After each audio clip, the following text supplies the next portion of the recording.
Good morning. I am Greti Myrdal, and I have the pleasure of welcoming you on behalf of the Paris Institute for Advanced Studies for this second conference on Syndrome E and the brains that pull the triggers. The Institute is supported by the City and the County of Paris and 12 Parisian universities. It has been created in 2011 as a research center in the humanities and the social sciences. Its aim is to attract to Paris distinguished scholars from all over the world in these scientific areas. In 2014, we invited Professor Fried, a neuroscientist, and with all respect, not really a humanist, to become a fellow at our institute, and we asked him, together with Alain Berthoz, to help us to bridge, at least within the walls of our own institute, the communication gap between the sciences of the brain and the sciences of the mind. Not in an abstract and virtual way, but concretely in taking his point of departure in actual social and societal problems. Itzhak Fried turned out to be the right person for this project. As it turned out, he had proposed some 20 years ago the term Syndrome E in the Lancet in an effort to understand the transformation of seemingly ordinary men into repetitive killers and perpetrators of extreme violence. Fried had in the meantime worked on a related topic, namely the problem of volition and free will. He was interested in resuming his reflection on this syndrome, and these themes coincided furthermore with a common interest of our own fellows here at the Institute, where there was a considerable number working on violence. The fellows here stay generally from 5 to 10 months. With this program we wanted to initiate on the brain and the mind, we decided to have guests who could be here for shorter periods, as is the case for Fried, who is here for a month at a time for recurrent periods. And now we have the pleasure of having Patrick Haggard, who is going to follow the same pattern. In last year's conference, I said that this was the second one. The focus was primarily on the cognitive fracture, which is characteristic of Syndrome E, namely the disconnection between the cortical and the subcortical systems. And secondly, on the impact of group processes on the individual. This year, the focus of the present conference is on the psychiatric roots of the behavior and the related brain mechanisms.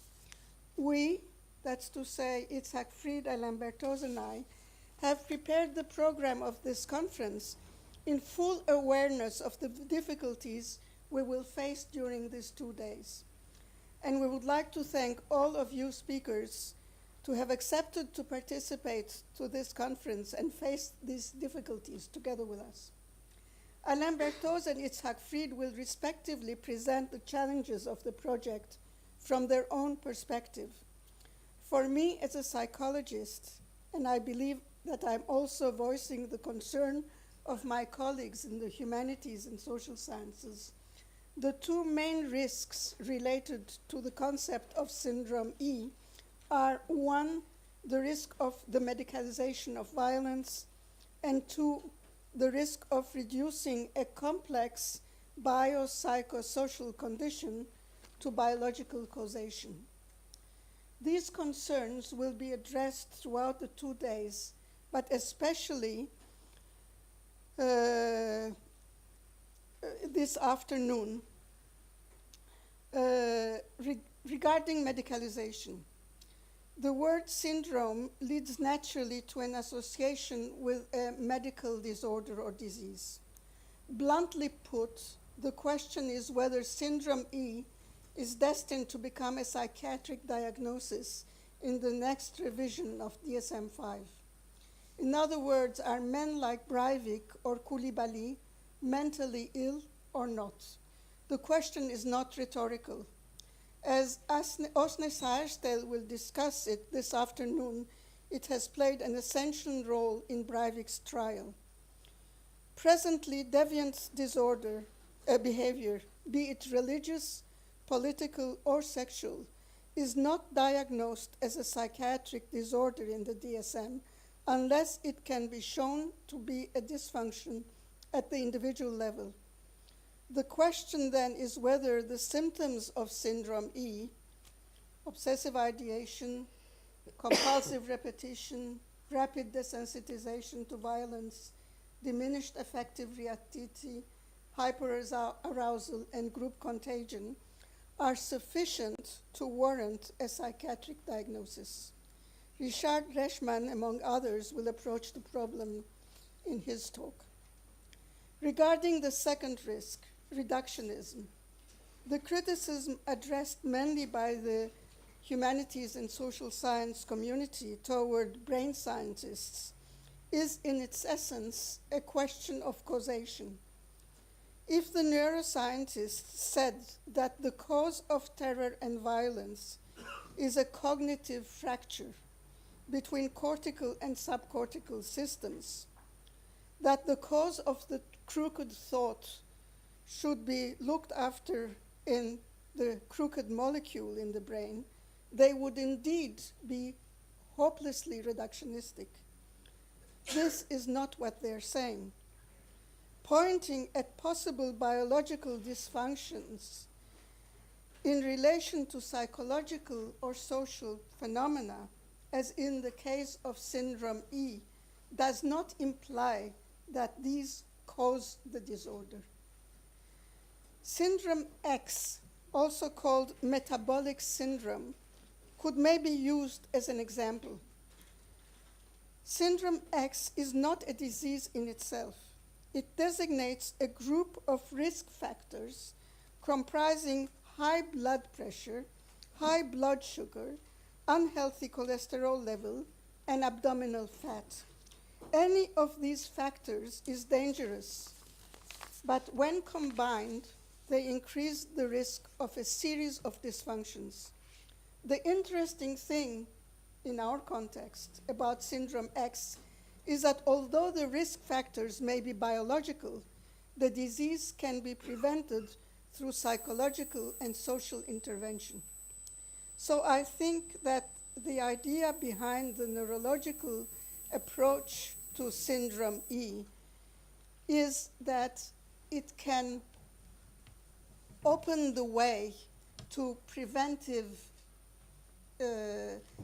measures that can increase the well-being of our societies. The ultimate goal of this meeting is to understand the risk factors of mass violence with the hope of preventing it. I will not say more. Thank you very much. Thanks to, of course, Itzhak Fried and to Berthoz once again. And I wish all of us a very fruitful and good meeting. Thank you.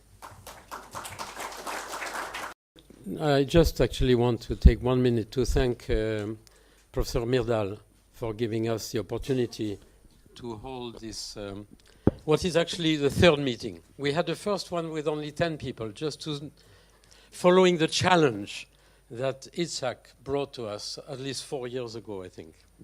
We had the chance that he could become a fellow here, and we had a first meeting with 10 people just to see what we could discuss. It was in November 2014. And then we had this second meeting last year, and this year we decided, as Grete Myrdal said, to get a bit more in depth into the potential neural mechanisms and the psychiatric mechanisms of this syndrome.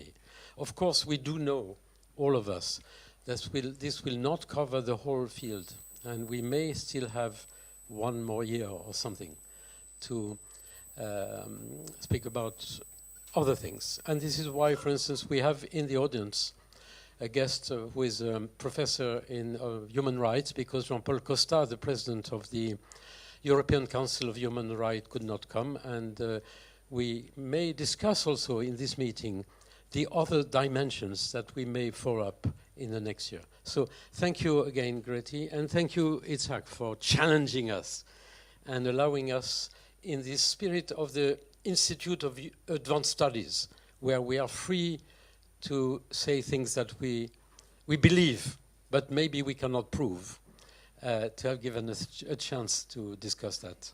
Merci.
So we move on to the next talk from Julie Grez about social function of emotional displays of fear and anger. Okay, so I'm going to talk about the social function of emotional displays of fear and anger.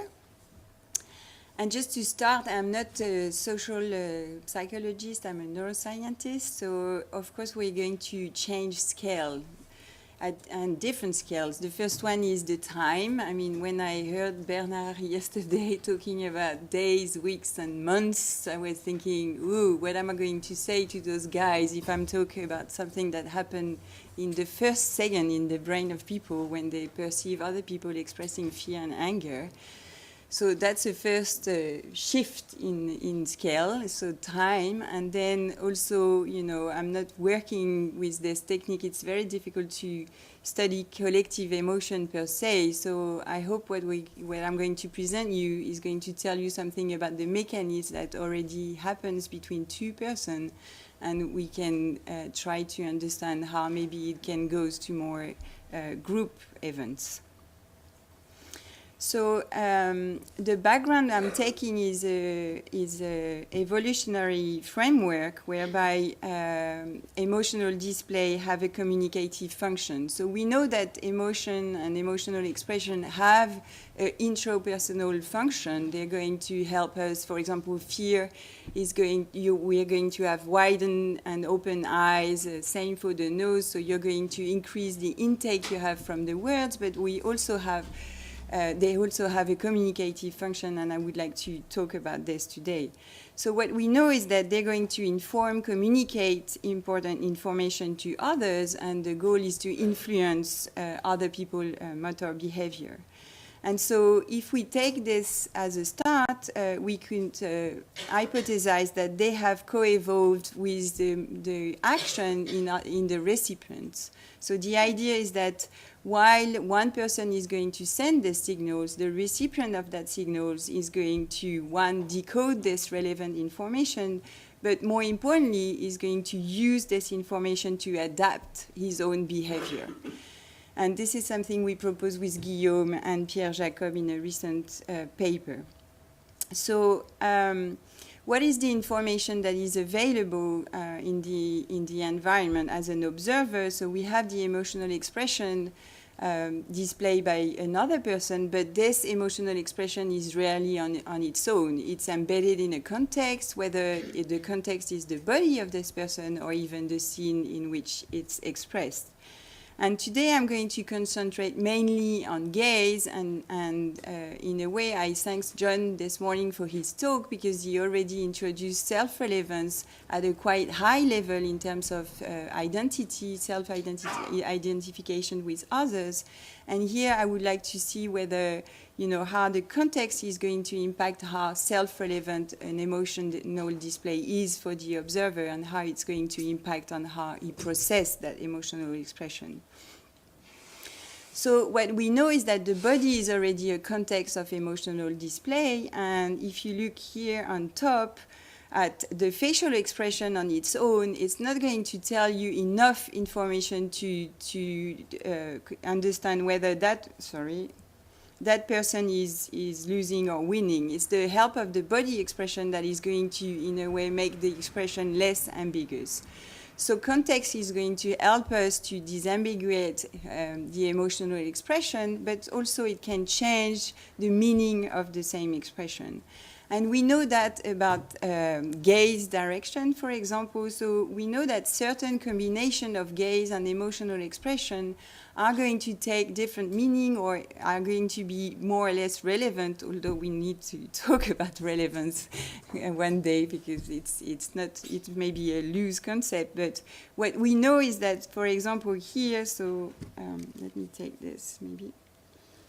What has been shown in the literature is that if I show, okay, that doesn't work. So if I show an angry facial expression associated with a direct gaze, or the same angry expression, but this time with an averted gaze, people are going to be better and quicker at recognizing the first one, which is direct gaze associated with an angry expression, than the reverse. But it's going to be the reverse for fear. So people are quicker and they better recognize fear when this time it's associated with averted gaze. So why so? Some people propose that maybe because anger directed at you is more relevant, self-relevant for you as an observer, and it's the reverse for fear. If somebody has an averted gaze, it may tell you something about a danger, a potential danger that is in your environment. So what we've been showing in the team is that indeed, those two what I'm going to call relevant for the moment, relevant condition, which is anger direct and fear averted, are going to attract more attention from the observer, and therefore they're going to be better, for example, to a task whereby I superimpose facial expression with a house, and you're going to be better at detect the house, maybe because you give more attention to those two relevant conditions as compared to the other one. And what we also show is that if somebody is looking at you while expressing anger, you're going to have more facial expression. So you're going to react more in terms of your muscle activity, only when the person expresses anger towards you as compared to express anger towards another person.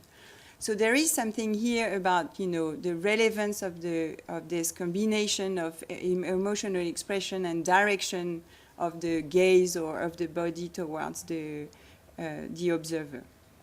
But what we are interested in the team is the link between how an emotional display not only informs somebody about an important information, but also has co-evolved with the action in the observer.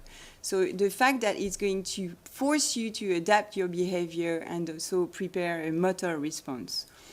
So the idea is that the more the information is relevant for you, the more we should have a trace in our motor system in the observer. So how can we test that? So I'm going to present two experiments. The first one, or maybe three, but the first one has been done by Marwa El Zain in the team, who's behind here.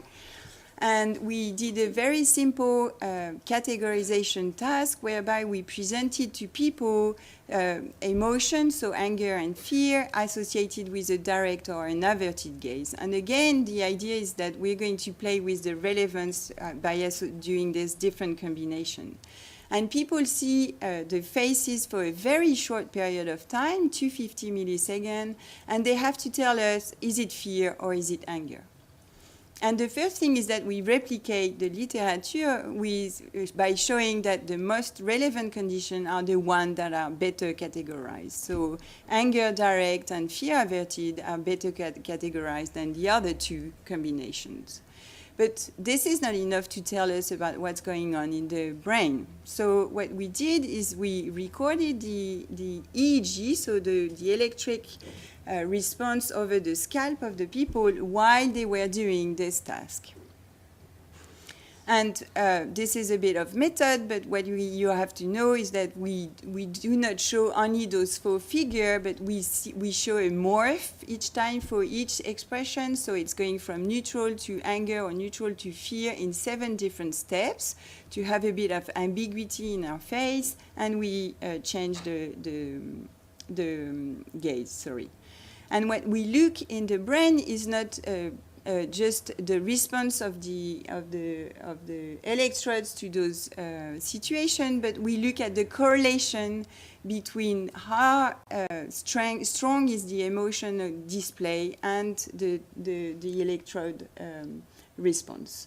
So what I'm going to show you now is how much correlated is the brain response with the amount of intensity in the brain. I'm not sure I'm clear, but maybe I shouldn't go too far into the methods. What I want to show you is there is 2 messages, in fact. First is that in 200 milliseconds, the brain is able to decode the emotion that has been displayed in front of the person. And the more the emotion is strong, the more you have a correlation in your brain and with this emotional strength. But what's important here is we wanted to see whether the brain encoded differently what we call relevant and less relevant condition. And what you can see here is that so negative and positive is not very important here. It's the difference between relevant and irrelevant condition. And what we can see is that relevant conditions are going to be better encoded in the brain than less relevant conditions. So the brain is susceptible to this combination between gaze and emotion, and the more relevant the condition is for you as an observer, the more activity you're going to have in your brain when you perceive those emotions. This happens in what we call phase selective regions, so we heard about that just before, in the fusiform gyrus, which is known to encode identity of the face. But what I'm interested in, again, is not how the brain decodes emotion, is how we adapt our behavior when we perceive other people's emotional display. So what we did with Marwa is we also looked at what's happening in the brain at the level of the motor cortex, which tells us something about how the person who is observing those emotions is preparing a motor response. And what Marwa shows is that in 200 milliseconds again, so this is very quick, so you have an answer in the ventral pathway, but in the dorsal pathway that helps you to prepare an action, you have a difference between perceiving something that is relevant for you as compared to irrelevant. And what we show is that only relevant conditions, so again, anger directed at you or fear with an averted gaze, are encoded in the motor system. And the less relevant, the non-relevant conditions are not encoded in terms of the motor cortex. So this is important because it tells you that, only when there is something that is self-relevant in your environment, your motor system is going to start to prepare an answer, a motor answer. Of course, this is during a behavioral, just categorization task, so we don't have the proof that actually, people are really prepared to do a motor action. The other thing we looked with Marwa is difference in anxiety. So here it's state and anxiety, and you could take that as a state of fear, although we know that there is big difference between fear and anger, but it tells us something about the state of the person and in anxiety. So what we show again is that there is a double dissociation. So I've shown a dissociation between the ventral pathway and the dorsal pathway and what prepare you. But here we also show that anxious people have a sort of hypervigilance, which we know is a classic hypervigilance, meaning that every event in the environment are decoded as potentially threatening. So this is not new, and anxious people clearly make the difference in this ventral pathway between what's relevant and irrelevant. So that's not very new. What's new is what's happening again in the motor cortex. In the motor cortex, only anxious people encode relevance in terms of motor preparation. So the more you're anxious, the more you're going to perceive relevant events in terms of, I need to prepare, I need to answer to that person, and they are more prepared to react to relevant conditions for themselves. So that's the first study, which give us again an argument that probably emotion have a communicative function, and they probably co-evolve with the motor answer in the observer. But to really demonstrate that, we need to also show a second step, which is the behavioral response that we see should reflect the social function of the emotion. And here I can only tell you about how the motor system has been activated more for relevant than irrelevant, but this is for both fear and anger. So I don't have really the argument to say this is dependent on their social function. So I think we have a fair amount of argument here to say that there is a specific answer that is associated with specific emotional display, and one of it is this sort of approach fear, which is not, which is quite intriguing. So this is something we were looking for with Guillaume before, and we're trying to understand with Emma now what can it means. So the first thing that we know is that fear on the perception side is very often associated with submissive and highly affiliative traits in terms of what they mean for people in terms of perception. So they are viewed as social signals that convey vulnerability and maybe a need of assistance. And we know that also in other group living like monkeys, that fear display function to inhibit aggression and elicit prosocial behavior. On the response side, what we know from the literature is that consolation behavior toward distressed others is observed both in humans, monkeys, canids, birds, and recently Burkett's and all have shown that in mice. So as soon as a mice express distress, another one is going to come and groom it to affiliate, to low down the distress. We also know that fear or induced anxiety produce an increase in affiliation, and the presence of affiliative conspecific is going to reduce stress. So, I mean, again, you know, coming back to what Guillaume said this morning, there is this idea of does fear spread, or does it drive helping or affiliative behavior? There is this tension between whether you want to flight or affiliate with others, and in the proportion of choice that we have, we can see that it's really 50-50. People have a sort of, they do, half of the time they avoid the fear and half the time they're going to approach. What we know is that there is this classic tension between your individual and collective interest, and maybe this is what's happening, I don't know. So what I would like to do with Emma is to try to replicate which I just showed to you in a different context. So maybe a context that is more threatening, or maybe where one of the choices is going to be more costly for you to see whether you're still going to do this approach behavior towards fear. But I think those two studies shows that there is a communicative function of emotional display, and potentially those emotional display have co-evolved with adaptive action on the side of the receiver. So as I say in my introduction, I hope you know this tells us a bit of the mechanisms that happen in between two people, but what can we make for collective behavior? I don't know if I have much to say now, but I'm going to try to give some pistes in a way.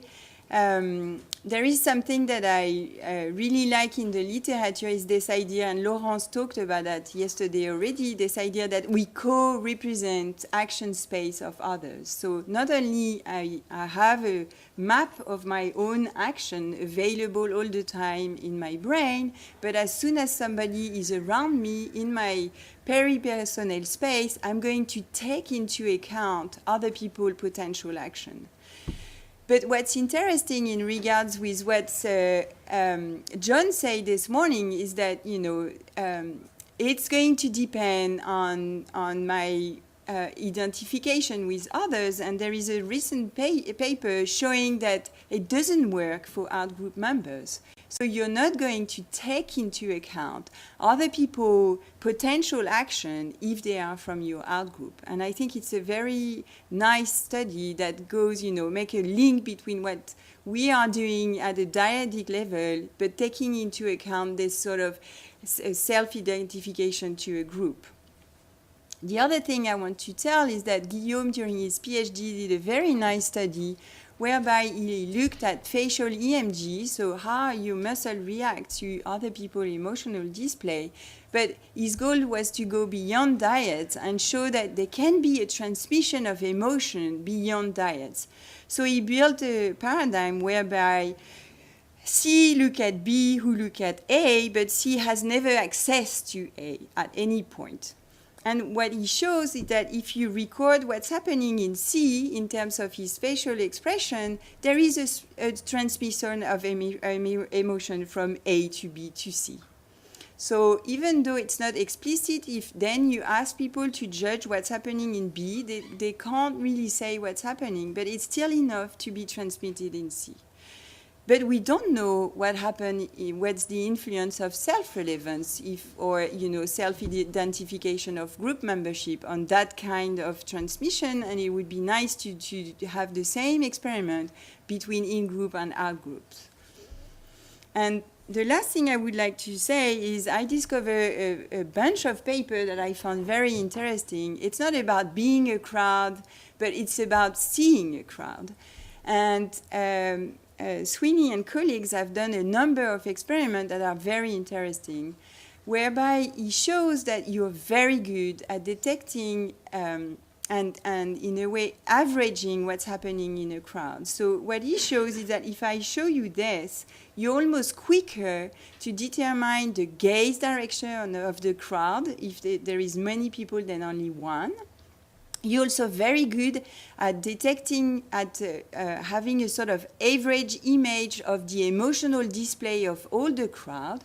And because you do an average very quickly, you're also very good at detecting any variance from that average. So it's going to help you detect anybody in that crowd that is going to behave differently. And I think this is a very interesting work on which we could build from what I show you. But again, in-group and out-group has not been taken into account here. So it would be a next step. Thank you.